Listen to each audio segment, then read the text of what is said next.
大家好，这里是冰心讲故事。我陪谢晨从一无所有走到家财万贯后，谢晨的前女友跟我说，我会一步步将谢晨从你手里夺回来。不是，人类进化的时候，他是偷偷躲起来了吗？这么畜生的话，他都说得出口。婚礼前7天，我在试婚纱的时候，刷到了谢晨前女友的微博。谢晨与他十指相扣，配文依旧爱着。3分钟后，我收到了谢晨的回复，我想继续与你缠绵。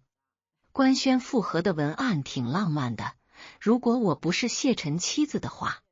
婚纱店的小姐姐见我盯着手机，良久没说话，问寂寞姐，可是有什么不满意之处吗？我抬头看了眼镜子中一身洁白婚纱的自己，婚纱是按照我喜欢的款定做的，原本很满意，所以才拍了照想发给谢晨，谁料手滑出这样的荒唐事来。我勉强回了他一个笑，有点事，起身到长廊处给谢晨打电话，被他挂了，随即他发来了一条信息，在开会。对，前天他出差去了，说是一个很重要的项目，必须得他亲自到场。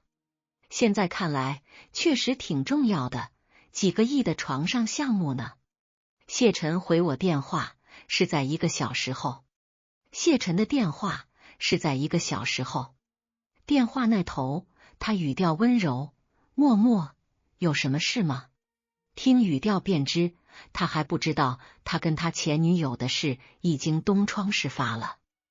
我与谢晨相识7年了，从谢晨11岁到28岁，我陪着谢晨从一无所有走到他现在成为2家公司的老板，谈不上豪门，却也算成有头有脸的人物了。我最初与谢晨相识，源于我毕业找工作。他比我大3岁，那时已经工作了3年，自己出来单干，公司成立不久，缺人，尤其缺我这种刚出社会、好画饼的傻子。他一张饼，让我这7年哪怕喝酒喝到吐，赶方案赶到昼夜颠倒，甚至后来有公司开更高的价格挖我都未曾想过离职。一路从一个实习生做到公司的老总，而我会与他恋爱，则是源于一夜情。2年前一场酒局，我俩双双喝多了，醒来他说寂寞，我会负责的。我不记得我那时是什么样的心情，应该是欢喜的，毕竟那时我已经暗恋他有3年了。喜欢上他是件很容易的事，他本就生了张让人一见钟情的脸。我们还曾为了赶方案一起见过城的黎明，陪客户喝完酒，一起躺过广袤星空包裹下的大地，也一起受过冷眼嘲讽、贬低阻拦。有一次也是我们为了拿下项目，陪客户喝酒喝到凌晨。回去时路过城市广场，他叫了车，拉着我躺在广场中央，带着酒气跟我说，默默，总有一天我会将公司大楼搬来这里，均价10万的贵州区。我笑他，洗睡成吗？都挺困的，梦里啥都有。他却突然转过头来，认真的看着我，说，顺便在这里给你买个大平层，嘉奖你对我不离不弃。他看向我时，眸子里倒映着整个星空，嘴角的笑近乎灼人眼，语气又那么认真。我想，我彻底喜欢上他，就是那一刻开始的。我们在一起那晚，也是分公司成立的庆功宴。彼时，他已经将公司大楼搬到了城市广场，也在城市广场给我奖励了一套大平层。公司从只有5个人发展到数百人。他在庆功宴上当着所有人的面揽着我的肩说，如果没有寂寞，公司不会有现在的规模，也不会有今天的我。来，这一杯，敬寂寞。他这话有夸张的成分，但也算是事实。那些年，他坚持不下去的时刻，都是我陪着他一起熬过来的。连分公司的成立，都是我一手促成的。融资、找合伙人，包括选址，全是我在操办。庆功宴后，他兴奋过头，非要跟着我回家，再跟我聊聊公司未来20年的发展。结果就是我们聊到床上去了。醒来，他说他要负责的时候，我忐忑过，犹豫过。他看出了我的犹豫，说：寂寞，我喜欢你很久了，也再找不到一个似你这般能陪我这么久的姑娘了。在一起2年，我知道他有个前女友叫林月，与我同岁，他与谢晨是校园恋爱，她是谢晨的学妹，彼此的初恋，谈了3年。他大学毕业后离开了地城，谢晨不愿意跟他走，两人和平分手。说起来，谢晨最开始公司的钱，其实是打算跟林月结婚的彩礼和买婚房的钱。这是我们最初一起喝多了，躺在星空下时，谢晨感叹时说的。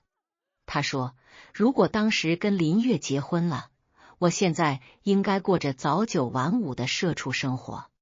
语调里有遗憾，但也坦荡。所以我一直没在意过他的存在，哪怕1年多前，林月突然回到了一城，还偷偷关注了我的微博。我也只是顺手给他点了个关注，都没有跟谢晨提起过这件事。我以为我跟谢晨是双向奔赴，且那么久远的爱情，成年人谁记得啊？如今看来，我是被打脸了。我这人讲究眼见为实。电话里，我并没有跟谢晨摊牌，挂了电话还把婚纱照给谢晨发了过去。谢晨说，我的默默太美了。我收了他的赞美，买了当天最近的航班，飞了谢晨出差的 B 市。下了飞机，再次刷微博的时候，刷到了林月的更新，打算去网红店打卡。很巧，我知道那个店，我刚跟谢晨在一起时去过情侣餐厅。我打车赶到时，刚好见证了谢晨将餐厅准备好的红玫瑰送给林月。两人就坐在最靠窗的位置，不用下车，一眼就能看到。林月一身水蓝色长裙，谢晨一身水蓝色休闲装，美腿都看得出是情侣装。谢晨以前说最讨厌的就是情侣照，幼稚。现在看来，不是他觉得幼稚，只因我不是他想陪着幼稚的那个人罢了。我下车，靠在路边一棵歪脖子树上给谢晨打电话，不然有些站不稳。谢晨看了眼手机，最终挂了，回我在开会。这一刻，我很难形容自己的心情，愤怒、伤心，甚至有点绝望，努力抬头仰望天空，才抑制住要往下掉的眼泪。我花了好一会儿才平复下心中的情绪。我低头看着不久前谢晨送我的婚戒，摘下来，随手丢进了旁边的垃圾桶后，将他跟林月吃饭的照片发了过去给他。吃完饭就出来谈谈离婚的事吧。大概过了3分钟，谢晨才看手机，因为那3分钟，林月缠着他要一起合照。3分钟里，两人换了8个姿势，360度无死角照亮了他俩这段婚外情。对，我跟谢晨上个月就已经领证了，只是婚礼是在7天后。谢晨看完信息，才惊慌地侧头看窗外的我，匆匆忙忙起身出门，朝我跑来。林月不明白，见他出来了，跟着侧头看到了我，脸上闪过一丝笑后，才跟着谢晨一起出来。你确定你一定要这么逼我吗？谢晨，这些年在职场，冷嘲热讽也好，暗枪明刀也罢，我什么没经历过，都能笑笑接受，解决的游刃有余。自认不论是脾气还是修养，都算极佳的了。但看着自己的老公跟情人穿着情侣装出现在自己面前，我还是花了很大的功夫才忍住咆哮的欲望。谢晨这才注意到林月跟着他一起出来了，他转头，林月，你先走。林月不走，还要赖我，寂寞吧？刚才谢总还在与我说起你。你别误会，我跟谢总就是刚巧在这里遇上而已。我倒宁可这是个误会，但你他妈出门时还捧一片红玫瑰的花束捏在手里跟我宣示主权，是多怕我看不出你们有猫腻？我短暂的闭了眼，不想跟这种没有任何道德素养的小三说话，我怕会拉低自己的道德底线。我看着谢晨说，给你1分钟，让这倒霉玩意消失在我面前。林月继续赖我，寂寞，你这人怎么能这样？一点教养都没有，连解释都不听一听就给我们下定义。教养你大爷！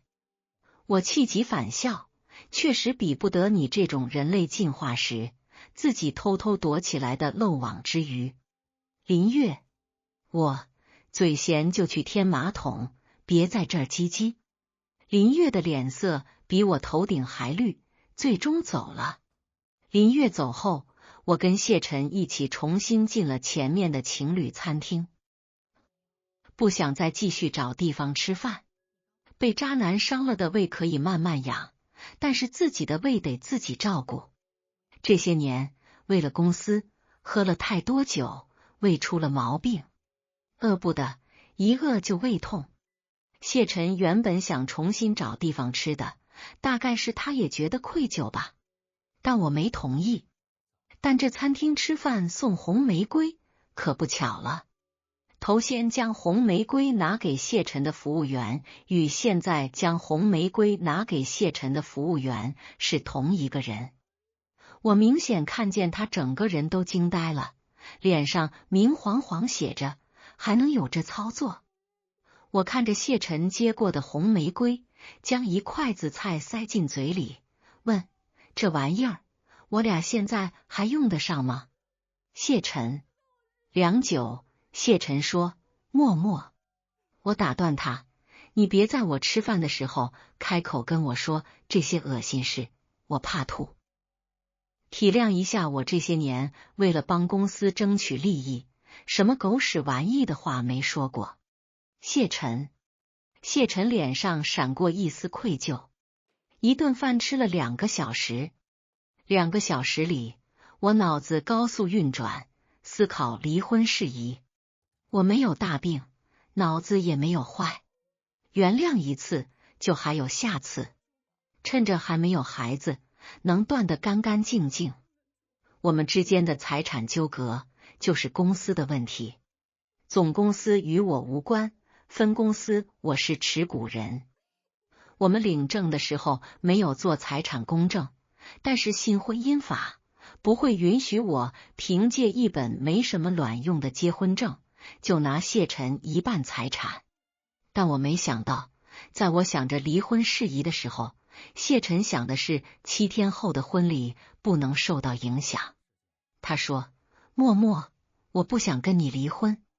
我惊呆了，反问，不离婚，我们3个人一起过。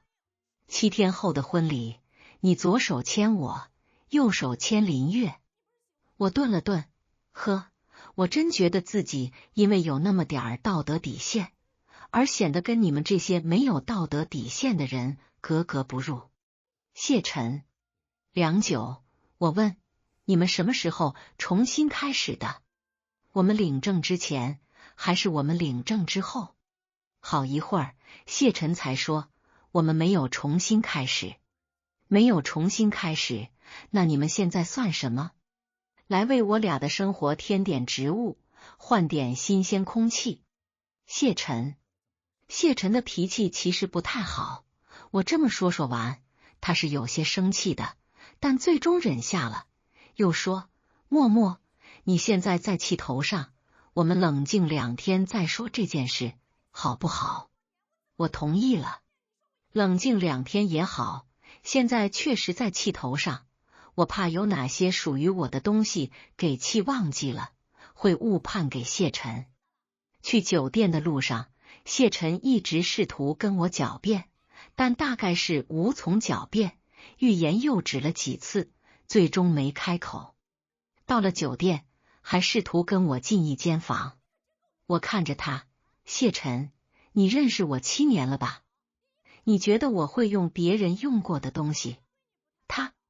他因为出轨被抓现场而敛下来的脾气，这一刻终于也爆发了。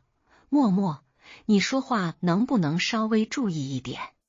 我笑了，这点真比不上林月，什么都不需要帮你做，温柔的对你笑一笑，朝你招招手，你就跟狗一样，连道德底线都可以为了他违背。我吗？你知道的，我这些年为了帮公司争取利益，什么样狗屎玩意的话没说过。谢晨，对不起，默默。我将门啪拍在了他面前，门刚关上，我逞强了的好几个小时的眼泪也跟着落了下来，脑海里浮光掠影般闪过我们一起走过的7年。最初认识时，他说：即墨，我们一定会成为最合拍的搭档。一起喝多时，他说：默默，总有一天我们不需要再跟别人喝酒。刚在一起时，他说：默默，最长情的告白是陪伴，我们相伴一生。结婚领证时，他说：默默，余生请多指教。如今，他毁了我7年的期待。眼泪落下来，我才后知后觉感觉到胸口窒息般的疼痛，这疼痛牵连着我每一根神经，似要将我扒皮抽筋般掏空了我所有的力气。而在我哭得不能自已的时候，林月给我的微丝发了条私信。谢晨一直不愿意公开我们的关系，那条微博，你知道我是在什么样的情况下哄骗他发的吗？一想到谢晨在我们领证之后，还跟林月一起滚过床单，胃里突然一阵阵反酸，恶心，最终将我给恶心吐了。胃病又犯了，来避世一趟，把自己折腾进医院，也是够糟心的了。但我没想到还能更糟心。在我进了医院后，谢晨抱着赎罪的心态，全程陪着我，尽管我并不想让他陪。他将手机静音了，但他的手机一直在不断的亮起来，想来是林月用其他手机给他发的信息。毕竟自从我来了 B 市后，谢晨便不再接他的电话了，也没有去陪他，还为了给我表忠诚，将林月的联系方式全部删除拉黑了。是以，我在医院第3天的时候，又收到了狗急跳墙的林月的信息。即墨，我并不是要跟你抢谢晨的，我想要的不过是在你们婚礼之前，跟谢晨完成我们年少时许下的一起旅行的承诺。你为什么要出现？如果我真的要跟谢晨复合，你以为你们还能有机会吗？见我没搭理他，半个小时后，他又发：即墨，原本我并不想跟你抢谢晨的，但是从现在开始，我会让你看着我怎么一步步将谢晨从你手上抢过来。他不是说说而已。几分钟后，谢晨的手机再次亮了起来，恰好谢晨低头，只瞥了一眼屏幕，脸色肉眼可见的惨白了。这几天一直守在我身边的他，唰一下站了起来。我明知故问，我说不好你就去吗？谢晨说了句抱歉，最终还是走了。我以最快的速度出院，回了 A 城。3天里，我已经彻底想清楚了，留不住的人就让他走，留不住的沙，干脆扬了他。刚回到 A 城，分公司的合伙人宋远便找上了我，工作上的事。对，分公司一直是我在管理。我仔细想想，谢晨能跟林月复合，怕也是我管理分公司，常驻分公司后，不再经常出现在谢晨身边才发生的。不过不重要了，他俩现在能复合，只能证明他俩都有复合的心思。哪怕我将谢晨拴在裤腰带上，他俩也一定会有复合的机会。宋远跟我聊完工作上的事，顺口说：“你还真是个工作狂，马上要婚礼了，不去准备准备？”我跟谢晨取消婚礼的事还没有发布出去，不过反正要取消的，我提前跟宋远提了一嘴，婚礼取消。宋远猛地抬头：“怎么了？你跟谢总这么多年，你别告诉我你俩掰了？多年陪伴又如何？也敌不过初恋招招手。”我并不想在宋远面前表露太多情绪，大家都是合伙人，情绪露太多，影响公司的发展。我说：“刚好帮你省一笔份子钱，不好吗？”宋远倒有些不知所措了，他不擅长安慰人，跟他认识4年多，这点我还是清楚的。他的经典名言是：恋爱脑影响搞钱的速度。让他安慰失恋的姑娘，他可能直接来一句：恋爱脑，那不是活他妈的该吗？看着他有些无措的脸，我又说：别在这儿影响我工作，有那想八卦的时间，帮公司跟你爸谈谈能不能合作下一个项目。宋远走后，我跟爸妈吃了个饭，顺便跟他们说取消婚礼，让他们换个通知收到请柬的亲戚。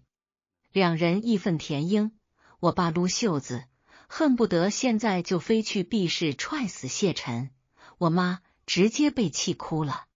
好在我爸妈对我是真爱，即使知道取消婚礼的事可能会沦为亲戚的笑谈，两人还是坚决表示这婚必须离。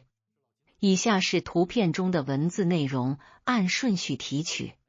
谢晨回城市1天后，我将离婚协议书直接拍在了他面前，但谢晨到此时都还坚决表示不愿意离婚，甚至想说服我婚礼继续。默默，后天就是婚礼的日子了，现在我们取消婚礼，丢的是两家人脸。我爸妈年纪大了，我打断他：谢晨，脸是个好东西，别把它当屁股用。谢晨，你的东西我已经全部打包邮寄回你原来的别墅了，以后这个家门，我希望你永远不要再进来了。谢晨，我不知道谢晨回去怎么跟他父母说的。当晚他妈打电话给我，劝说了我一堆。见我态度坚决后，说：默默，虽然这件事是谢晨错了，但是这个节骨眼上取消婚礼，你做的真的太任性了。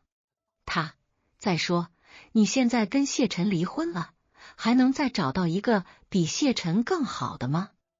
你现在所拥有的一切，包括你现在住的房子，全都是谢晨给你的，不是吗？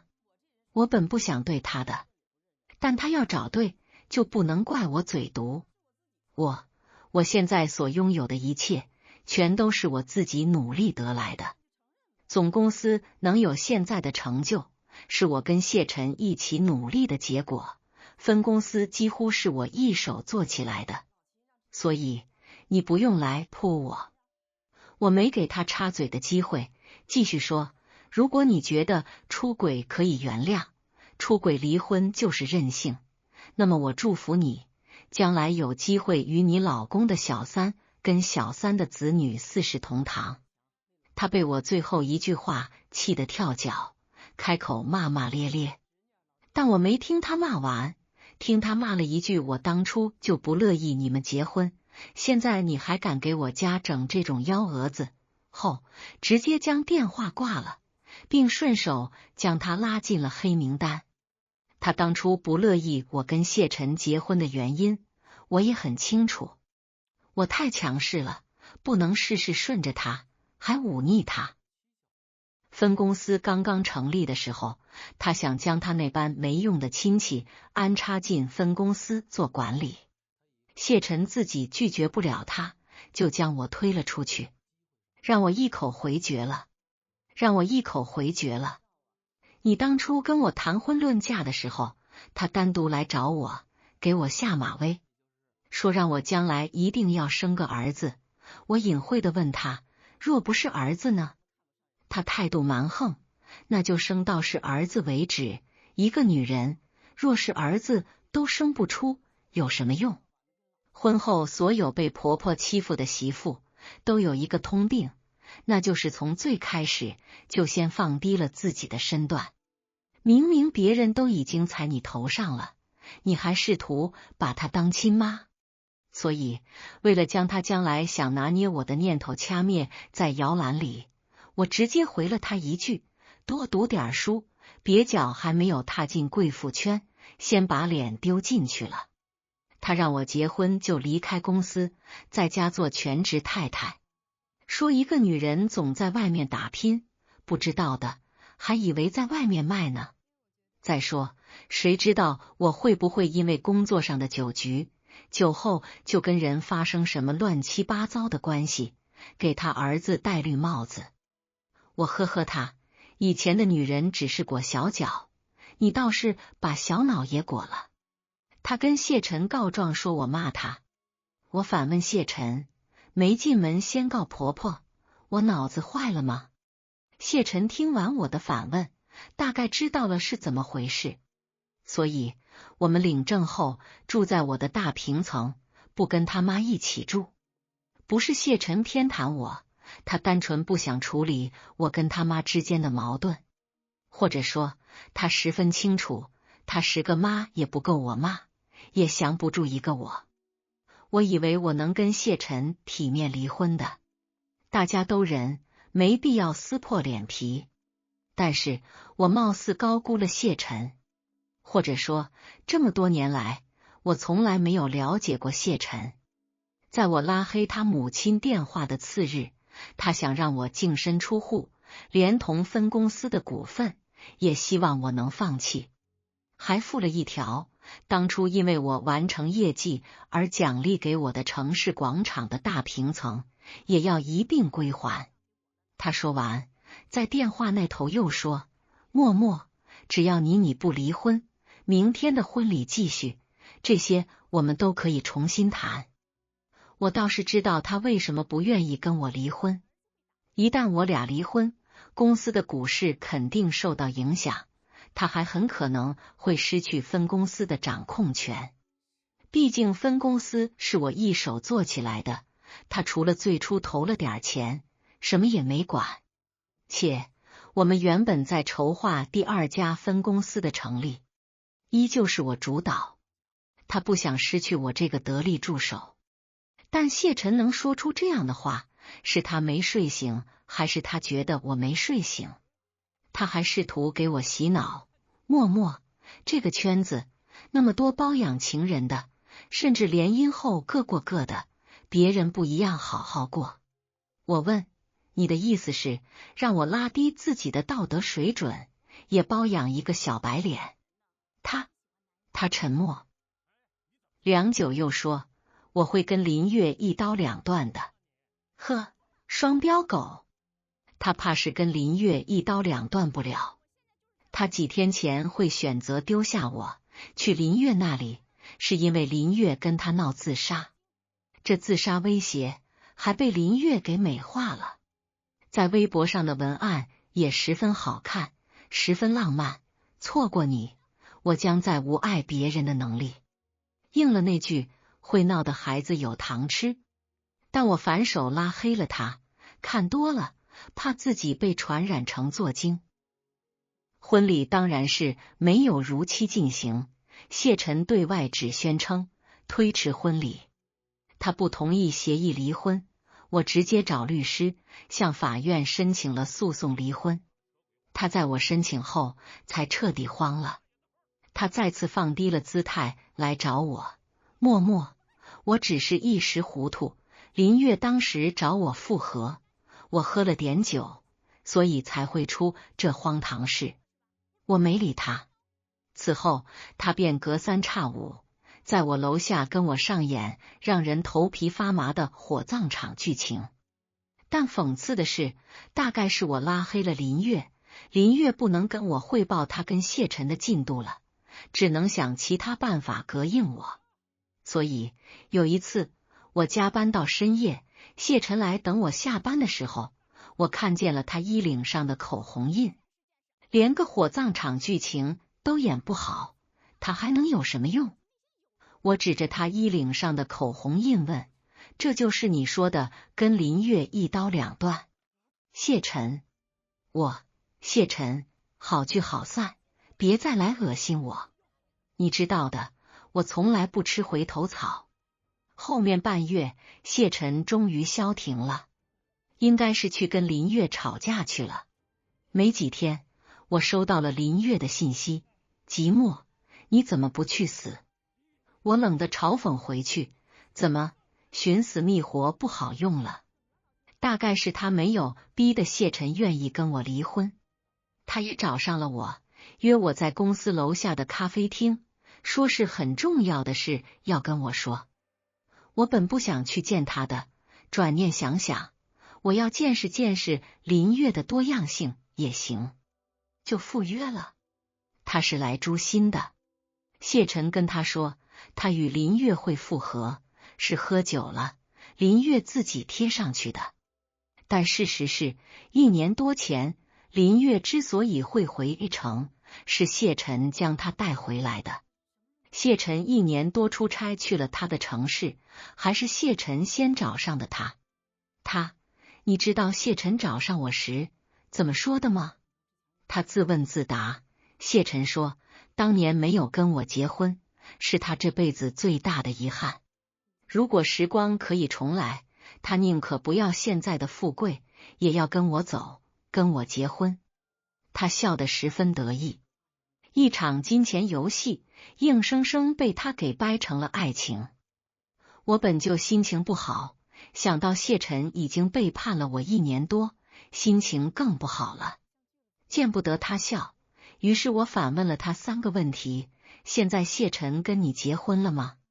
如果谢晨真的爱你，他为什么要跟我领证？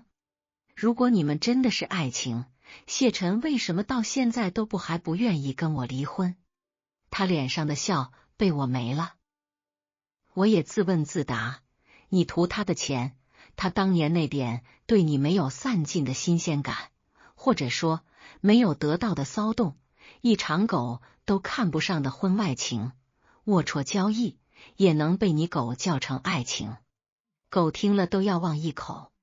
林月被我对得有些歇斯底里。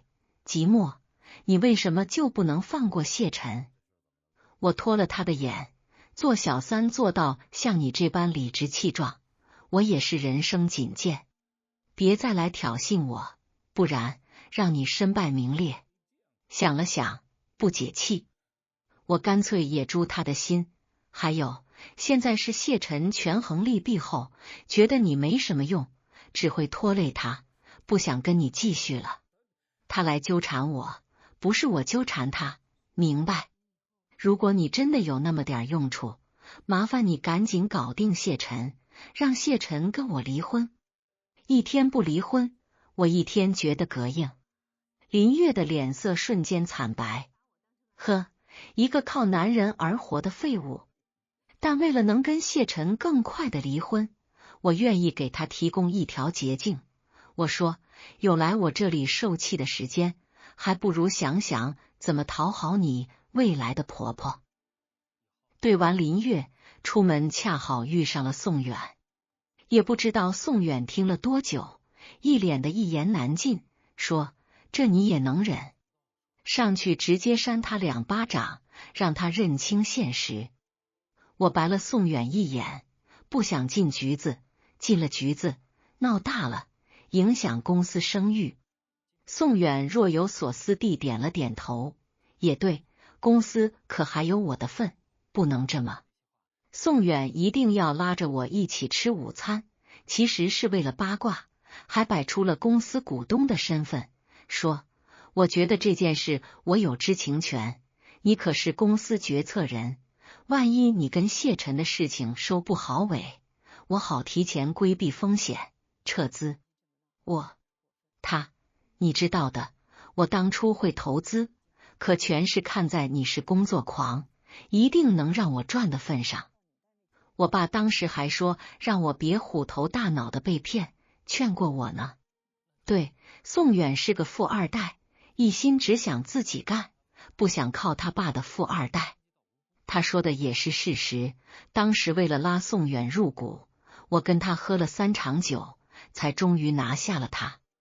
大概是1个多月了，我也确实没跟人说过我跟谢晨跟林月的事，闷在心里很不痛快，干脆全盘吐槽给宋远了。甚至连谢晨那句这个圈子多的是包养情人的老板也说了。宋远听完，果然是那句恋爱脑害死人，谢晨这是做的，是没打算做个人了，是吗？这不是很明显吗？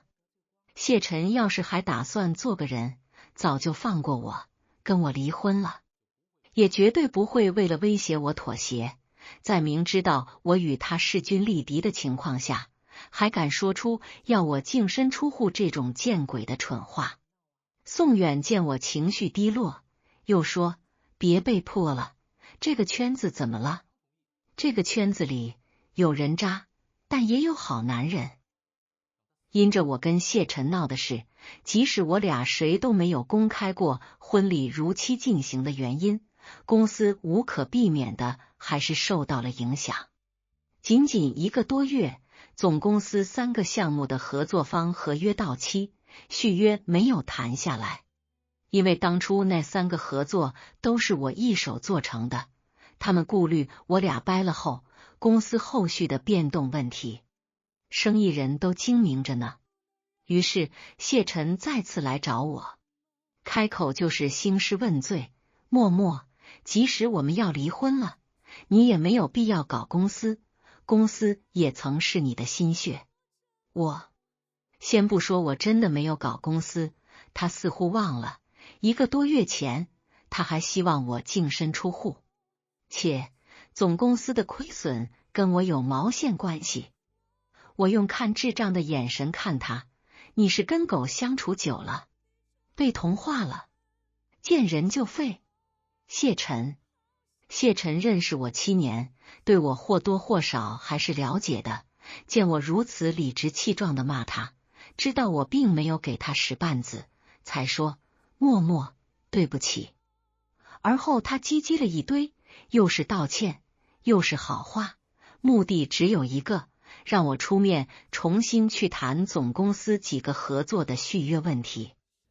我再次将离婚协议书拍在了他面前，签了这个，离完婚你不再恶心我，我可能会考虑的。谢晨大概也知道我这人的个性，睚眦必报。若是真离了婚，别说去帮他谈合作，不重新自己搞个公司，抢他公司的生意就不错了。所以他再次拒绝了。但我知道他不久后就会自己来找我离婚，最多1个月。因为我又收到林月的一条信息依旧是挑衅的语调，即墨，你得意不了几天了，我一定会让谢晨跟你离婚的。他这么有底气是有原因的，她怀孕了，打算母凭子贵。他还真一点就通的去讨好谢晨的母亲了。他愿意在谢晨母亲面前做小伏低，让老太太过一把皇太后的瘾，就已经胜过我这个嘴强王者的刺头无数倍了。如今她还怀孕了，谢晨的母亲更是开心，已经站在他那边了。谢谢他，总算是干了一件好事。果然，仅仅半个月，谢晨主动来找我商议离婚事宜了，但他竟然不要脸的依旧希望我能净身出户。他说：“默默，婚是你一定要离的，除非你净身出户，否则我是不会同意离的。我唯一能做出的补偿，就是城市广场上送你的大平层不收回。”他还十分为我着想，你也想跟我撕得干干净净，分公司的股份你若是不让出的话，我们就得继续藕断丝连，不是吗？我望着眼前一个冷的跟我谈条件的谢晨，这一刻，过往对他的爱彻彻底底消失得一干二净。我果然从来都不了解他。我再次用看智障的眼神看他，你来找我之前路过驴棚，招惹驴了？他脸上有隐忍的怒气，寂寞。我没有招惹驴，说话为什么跟脑子刚被驴踢了一脚一样？他愈发火，我先发制人，谢晨，从知道你出轨到现在，我没有在媒体面前说过你一句不是，也没有公开过你出轨的事。你觉得我若是想鱼死网破，大家一起去丢脸，把你出轨的消息公开到媒体，总公司以前我签下来的合约会有多少受到影响？谢晨，我越说越气，干脆跟他放狠话，好聚好散。你若是不想好聚好散，我们就按照撕破脸皮来。明天我就让媒体发通告，把你出轨搞大了的小三的肚子，现在还想让一起白手起家的妻子净身出户的事闹得人尽皆知。既然你们都不想要这个脸了，我陪你们一起丢一把脸也行。谢晨有些讶异，他大概以为我还不知道林月怀孕了吧？若不是离婚官司打起来太冗长，谢晨又一拖再拖，我甚至不愿见他。恶心玩意儿，真他妈是离婚见人品。经过漫长的1个月的极限拉扯，婚终于离了。我们离婚后，我依旧坐镇分公司，他约莫是怕我想办法将他踢出分公司，或者做出什么对他不利的举动。他将分公司做了一次大改革，还把以前我拒绝他妈安插进来的人给强塞了进来，给我添堵，搞我心态，或者说是监视我，干脆提出要收购我手里分公司的股份。刚好我也想抛了，不想跟他再有任何瓜葛是其次，主要是按照他这个搞法，公司不用多久就要走下坡路了。他作死他自己承担后果，我可不想被一起连累了。且原本我与谢晨在筹备第2家分公司的成立，现在我想自己干，我便顺势坐地起价，要了高出市场3倍的价格。谢晨因为我狮子大开口，跟我讨价还价了几次，最终咬牙认了。我也没干什么，就是暗中找人给林月分析了一下。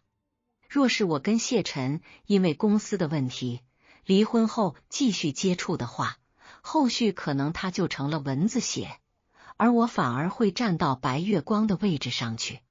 毕竟失去的得不到的才是最香的。他自己就是前车之鉴，且他肚子里的孩子被谢晨母亲带去检查了性别，是个儿子。林月用这个儿子成天跟谢晨脾气，我因为公司的事跟谢晨见一次，他闹一次，有一次还跟谢晨在办公室吵架，骂谢晨，你若真的不想再跟我纠缠了，为什么不能跟他断得干干净净？你是不是想跟以前对即墨一样，娶了我后继续跟即墨纠缠不清？谢晨骂他，我都已经跟你结婚了，你能不能不要无理取闹？林月反问的有理有据，可你以前就是这么做的，不是吗？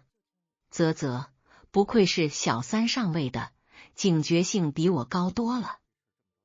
还因为太激动，动了胎气，住院了。谢晨只能为了他肚子里的孩子，接受我的坐地起价。是以离婚后的第3个月，我拿了钱从分公司撤了出来。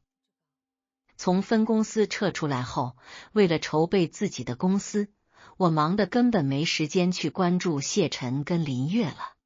但我没想到，在我从分公司撤出来的第3个月，宋远也从分公司撤股了。他来找我说，听说你打算自己单干，算我一份。我问，你有钱不赚也要撤？宋远呵呵，现在不撤出来，等公司开始赔钱了，跟着一起赔。宋远知道我为什么不跟恋爱脑、圣母病一起合伙开公司吗？因为跟这2种人一起开公司，公司最终会被这2种人给完成家族企业，塞一堆没有用还添乱的皇亲国戚进去。好家伙，我以为什么谢晨只是为了给我添堵，逼我自己抛股放弃公司，才将他妈那些没什么用还屁事贼多的亲戚放进公司的。不想他是真的脑子坏了，连林月的亲戚也放进去了，甚至还挤走了我原来带出来的几个管理。那俩可真是我的大恩人了。我正因为有那么点道德底线，惋惜我以前带出来的几个管理不能一起带走，他俩这就给我送过来了。2个月后，我的公司正式开始营业。公司正式营业的第1天晚上，几个股东跟管理一起吃饭。宋远自己强烈要求入股不算，还拉上了他3个富二代好兄弟。吃饭时，他朝着他的3个兄弟努嘴，用他的酒杯跟我的茶杯碰杯说，即墨，看这几个都是我帮你挑的好男人，全单身，弟弟款，可乃可。近水楼台先得月，知道吧？我嘴角抽了抽，白了他一眼。他又说，不用感谢我，实在要感谢我，努力上班，让我爸家里也能多进点钱就行。我可真谢谢你呀，为你这么一个只想搞钱的财迷，还抽空关心我的感情生活。他接得理所当然，那可不，你现在可是我的摇钱树。你得记住，只要有钱，男朋友在幼儿园。他又拍了拍我的肩膀，远离渣男小三，生活美好一半。来，为即将到来的美好生活干杯。宋远说的对，远离渣男小三，生活美好一半。就譬如2年后的现在，我开心的在城市广场跟人谈完合作出来，刚好撞见林月跟谢晨不开心的吵架。看热闹，我喜欢。若不是这会儿去买瓜子会错过瓜，我都想去买2袋瓜子，边嗑边看热闹。我停下来听了一会儿，大概将清楚事情的始末了，大概将事情的始末弄清楚了。林月的亲戚进了公司后，利用自己手里的权限贪污，金额还挺大。原本谢晨是不知道的，因为他那个亲戚原想用下一个项目补填自己的贪污款，结果下一个项目黄了，被人截胡了。林月亲戚的贪污款没有补填上去，事情就败露了。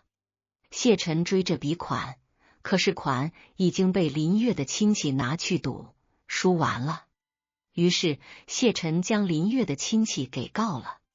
现在林月那个亲戚已经进局子了，而那个亲戚还是林月的血亲，他的亲舅舅。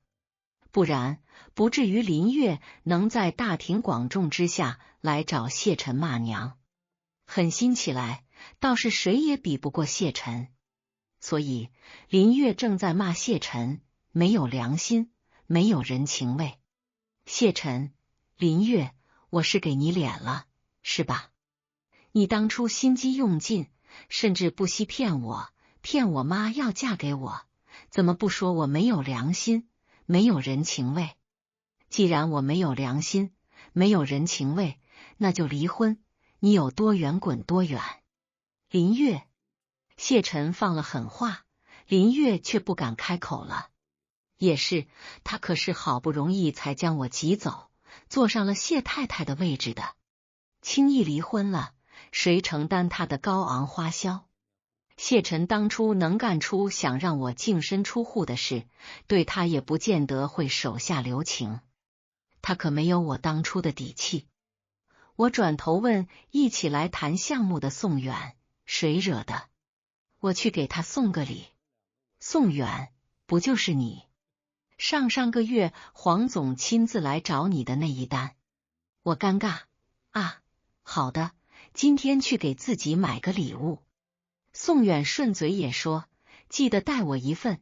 今天我原本是计划好跟未来女朋友出去玩的，被你拉回来工作，总得有补偿吧？我呵呵，我顺手帮你推了一场你不想去的家里的相亲，还能被你反拿来讹我？谁把你宠的？宋远，生活从来不会定格在某一个画面就算了，它是个连续剧。如果你关注的话，没一个月，我感冒去医院的时候，又见到了林月跟谢晨妈妈撕的场面。谢晨上次骂林月心机用尽，骗他跟他妈也是真的。1年多前，林月的孩子出生了，是个女儿。谢妈骂人可比谢晨，什么话难听，捡什么话骂。谢妈火冒三丈，你连个儿子都生不出来，有什么用？赶紧把肚子里的赔钱货打掉。好家伙，原来是又怀孕了，又来检查孩子的性别了。林月大概是这段时间也受够了，忍不住了，反击。你骂女儿是赔钱货，你自己不就是个女的？你骂谁呢，老妖婆？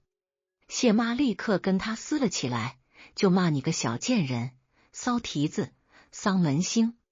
要不是你，我儿子怎么会跟即墨离婚，娶你这么个靠骗的外甥女？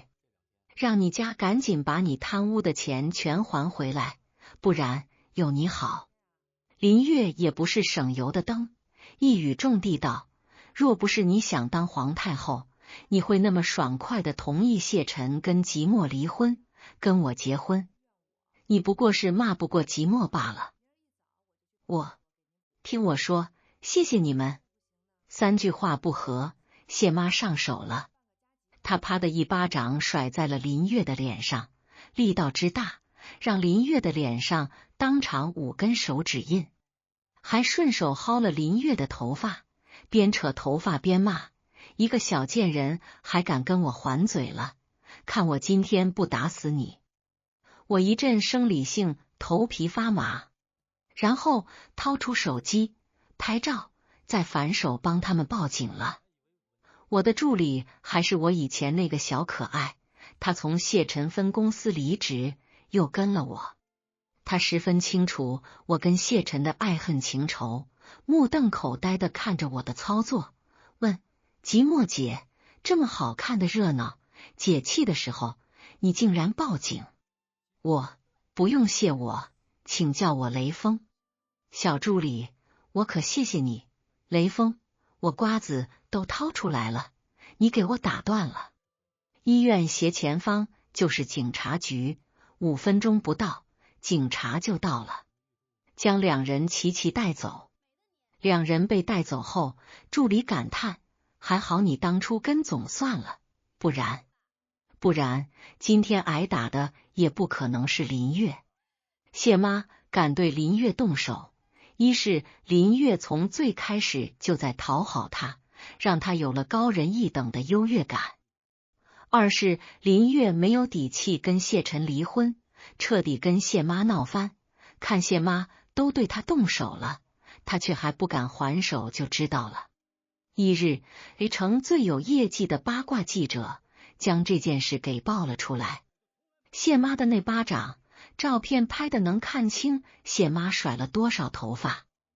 我提供的谢妈因为她儿媳妇怀孕检查出来是个女孩，而打儿媳妇打进了警察局的事儿，被闹得人尽皆知。以前就跟她说过，别脚还没有踏进贵妇圈，先把脸丢进去了，非不听我的话，给人看了这么大一场笑话。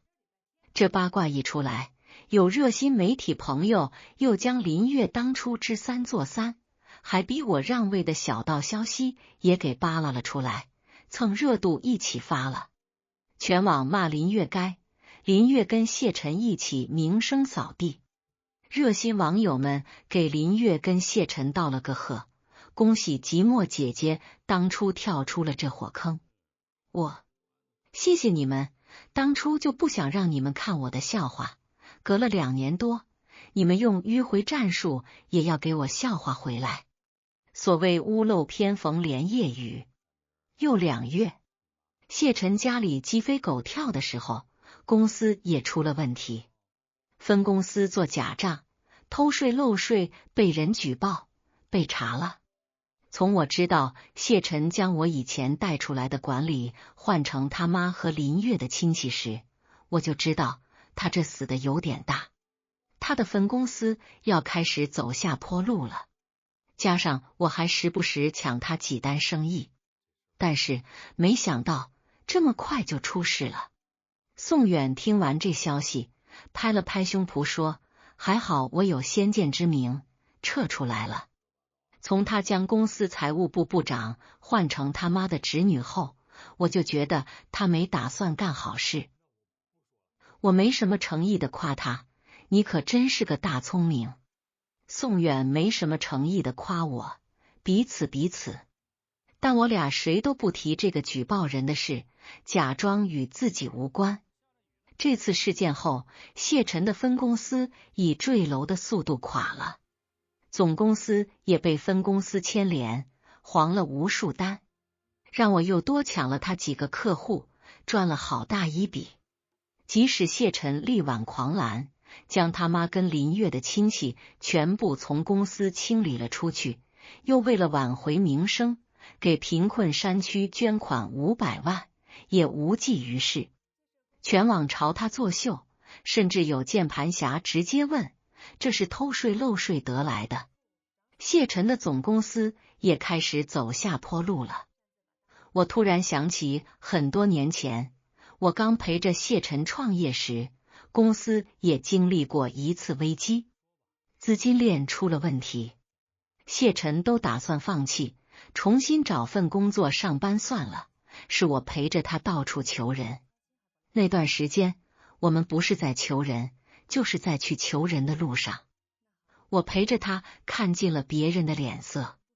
那次难关过了后，他跟我说：“默默，还好有你，以后有我一口粥喝，绝对不能让你挨饿。”可是后来啊，做大了，他不但不记得自己曾说过的话，还试图吞掉原本就属于我的东西。有些人只能共苦，不能同甘。谢晨就是这类人。不过挺好，他跟林月已经同甘过了，现在共苦一下，加深彼此的感情。谢晨以前不是跟林月说，他宁可不要现在的富贵，也要跟林月走，跟林月结婚吗？虽然他现在公司开始走下坡路了，但是他在慢慢实现他当初对林月的承诺了。这波他算个真男人了，有誓言必见。我都想好了，若是2人一起求到我这里来，那么我看在2人情比金坚的份上，勉强同意，以后少抢点谢总的生意。可貌似林月并不打算跟谢晨共苦，不到半年多，2人离婚了。林月到处跟人说，过不下去是因为恶婆婆逼她打掉了第2个孩子。真实原因是谢晨的公司快撑不下去了，林月不想没捞到好处，还要跟谢晨一起背债务。而就在2人离婚期间，林月谢晨攀上了一个比现在的谢晨更有钱的老头。我望着新鲜出炉的八卦，有些愁。啊，我只能感叹一句，绿色是个轮回。倒也合理，早说了他们是一场金钱游戏，他俩非要包装成爱情。林月当初就是看上了谢晨的钱，既然是为了钱，现在他趁着自己尚年轻，美貌尚在，选一个比谢晨更有钱的，完全正确，没毛病。希望谢晨没事，但很遗憾，事与愿违，谢晨有事。林月他的3个月后，公司委实撑不下去了，只能宣告破产。这时候我就不得不佩服谢晨了。即便林月了他依旧忍着没有跟林月离婚，因为两人结婚之后用夫妻共同名义买的2套房，离婚就得分1套出去。故而破产清算完毕后，他被下的近5000万的债有林月一份。而那个有钱的老头子在第一时间甩了林月，根本不想做冤大头帮林月还债。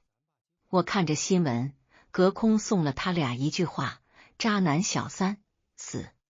据说最后的最后，是谢晨变卖了他城市广场的房，跟以他俩夫妻名义下的2套别墅，以及2人名下几台豪车，还了债。